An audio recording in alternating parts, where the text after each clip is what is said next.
오늘은 사순절 24일차 되는 날입니다. 오늘 함께 나눌 말씀의 제목은 예수님의 권위에 대하여입니다. 여러분, 스가랴 선지자의 예언대로 예수님은 예루살렘에 입성하셨어요. 입성 첫날 성전을 둘러보셨습니다. 근데 성전 안에서 횡행하고 있는 그 인간의 위선과 탐욕 이미 알고 있지만은 둘러보셨어요. 허영과 자기 중심의 그 모순을 발견하고요. 이를 숙청하기 위해서 채찍을 드셨습니다.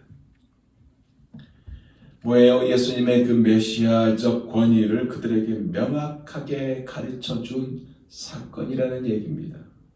그리고 이른 아침에 성에 들어오시는데 무화과 나무가 때가 아닌데 무성한 무화과 나무를 봤습니다. 때가 아닌데 주님은 열매를 요구했습니다. 이치에 맞지 않고 무자비한 모습처럼 보이는 이러한 행동을 주님이 하셨어요. 왜 했을까요? 이걸 잠시 한번 생각해 봅시다. 팔레스타인의 무화과 나무는요, 두 종류가 있습니다. 하나는 지난해에 나온 싹이 자라서 5월이나 6월에 열매가 생기는 것이 있고요. 다른 하나는 봄에 나온 싹이 자라서 8월이나 10월에 열매가 있는 그 두 종류가 있습니다. 오늘 본문은 어디에 해당되느냐? 지난해에 나온 싹이 자라서 5월이나 6월에 있는 이것을 말합니다. 여기에 해당돼요. 이 무화과 나무는 잎이 무성했어요. 그러니까 잎이 무성하다는 것은 그 안에 열매가 있을 것이라는 생각을 갖게 합니다. 열매가 있으리라고 예상을 하는 것은 당연하다는 얘기입니다. 다가갔습니다. 그런데 웬걸요? 의외로 열매가 없는 거예요. 이때는 6월절이 가까울 때니까 4월경입니다. 입으로 충분히 잘 익어서 먹을 만큼 열매가 있은 것은 아니지만 열매가 있어야 되는 것입니다.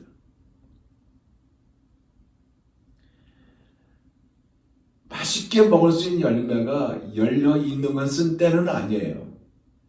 근데 열매가 있어야 되는 때입니다. 근데 열매가 없어요. 그래서 예수님이 이 무화과 나무에 대해서 저주했습니다. 왜 예수님은 이 말 못하는 무화과 나무에게 이러한 행동을 취하신 것일까요? 여러분, 이 무화과 나무의 사건은요, 성전 정화 사건과 아주 밀접합니다. 왜 밀접할까? 말 못하는 무화과 나무에게 예수님이 화풀이한 것이 아니라, 책임을 전가한 것이 아니라 아직 때가 아님을 말하므로 예수님은 처음부터 무화과 나무에서 열매를 구하려고 하심이 아니다라는 것을 엿볼 수 있어요. 한마디로 자기 기준에 못 미치니 행동으로 보여준 감정적인 결과 또한 아니라는 얘기입니다. 형식만 화려하게 꾸미고 내용이 없는 예루살렘의 성전과 지도자들에 대한 하나님의 심판이 임박했음을 경고하신 사건입니다. 예수님이 이 무화과 나무를 보면서 성전을 중심으로 한 이스라엘의 그 신앙적 타락성을 보셨던 것입니다. 여러분, 무화과 나무는 큰 나무가 아니에요. 그리 크지 않습니다. 낮은 키를 가지고 있어도 충분히 열매를 맺는 나무입니다. 무화과는 팔레스타인의 아주 귀중한 식품이에요. 우아하지도 않고 넓은 가지를 가지고 있는 나무예요. 가지가 넓고 열매를 많이 맺는다고 해서 본인의 임무를 잊어버리고 입만 무성하다면 열매가 없는 상태가 되어버린다면 안 된다는 것을 가르쳐주고 있다는 얘기입니다. 이것이 과연 어떤 것을 말하고 있을까? 이 아침에 한번 서너 가지로 한번 생각해 보자고요. 첫째는 뭐냐? 주님이 원하신 열매는 아무리 지난해 겨울에 있다 하고 그리고 봄에 열린다 하고 그것이 아니라 주님이 원하신 열매는 철과 관계없다는 것입니다. 시즌과 관계없다는 것. 예수 믿는 자들은요, 예수님이 원하신다면 언제나 준비가 되어 있어야 돼요. 준비가 되어 있는 상태에서 예스 하고 나가야 된다는 얘기입니다. 처음부터 잘하고 있다면 주님이 원하지 않고요. 처음부터 잘하고 있다면 주님이 원하지 않아요. 열매를 맺게 되는 때가 돼서 원하신 것입니다. 충분히 익지 않아도 열매가 있어야 되는 거예요.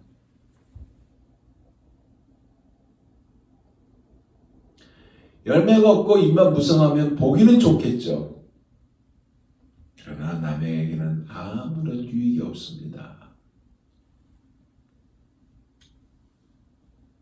하나님 앞에 나온 사람은 반드시 열매가 있어야 된다라는 말씀이에요. 그럼 열매는 어떤 열매일까요? 성령의 열매입니다. 하나님이 원하신 열매는 성령의 열매예요.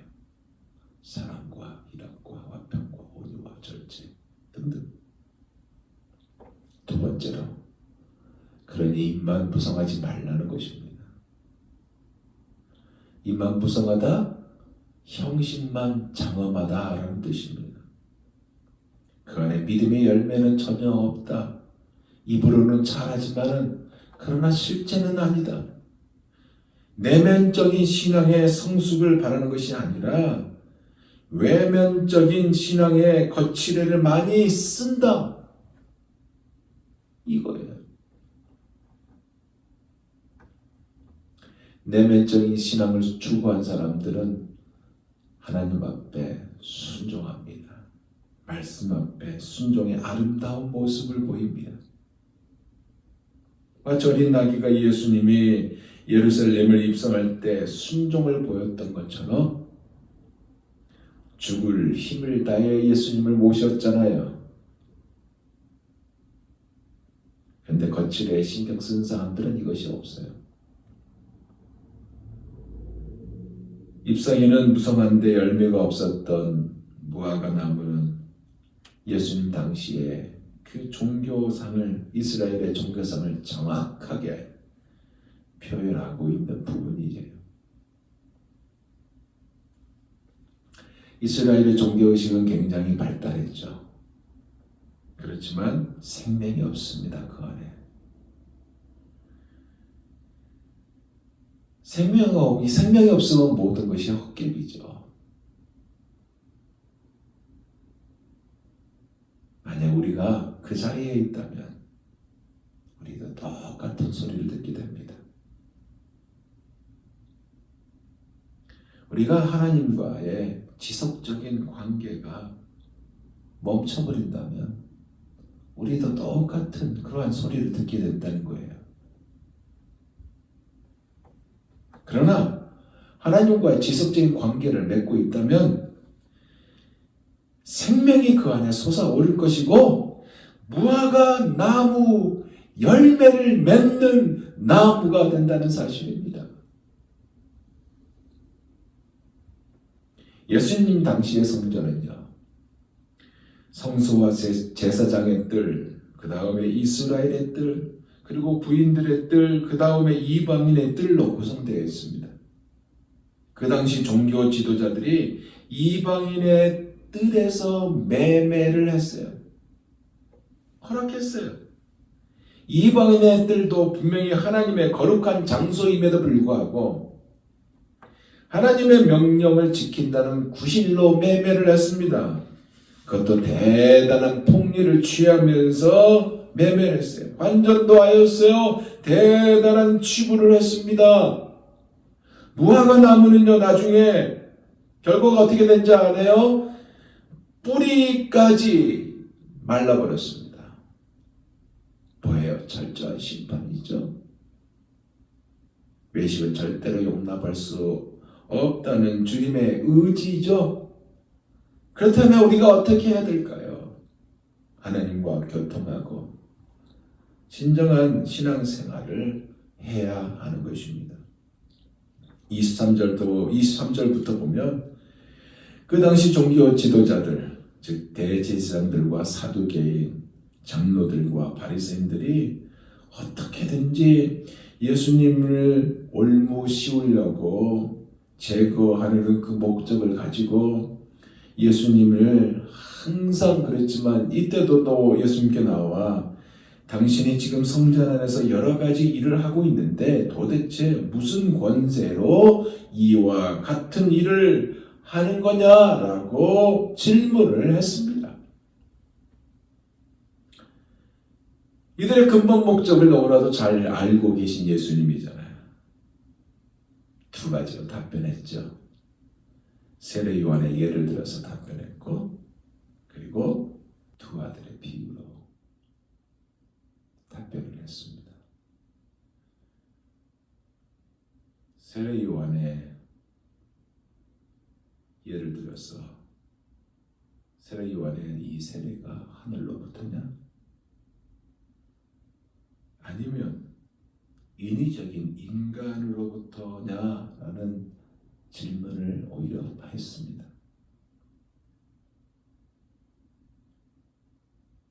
그리고 두 아들의 비유로 또 그 질문이 끝나자 또 말씀하셨죠. 예수님이 저들에게 역습을 했던 것입니다. 이들이 난처해졌어요. 왜냐하면 세례 요한의 세례는 하늘로부터다. 하나님께서 그에게 권능을 주셨다. 그것은 하늘로부터 인정된 세례다라고 답변을 하게 되면 그럼 왜 당신들은 그것을 알면서 그의 세례를 받지 않느냐? 왜 세례 요한의